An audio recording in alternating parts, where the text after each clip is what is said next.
விழுப்புரம் மாவட்டம் செஞ்சி பக்கத்துல கார்ல கடத்தப்பட்ட பைனான்சியரை சினிமா பாணியில துரத்தி சென்று போலீசார் மீட்டிருக்காங்க. காட்சிகளை முதல்ல பார்க்கலாம்.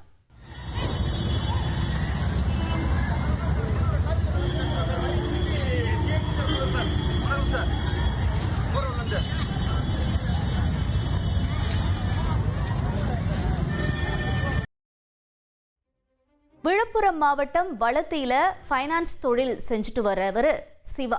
இவரோட வீட்டுக்குள்ள புகுந்த மர்ம நபர்கள் அவரை காரோட கடத்தி இருக்காங்க. தகவல் அறிஞ்சு வந்த போலீசார் காரை துரத்தின போது சாலையில போன பல வாகனங்கள் மேல மோதினதுல காரினுடைய முன்பகுதி சேதமாகி இருக்கு.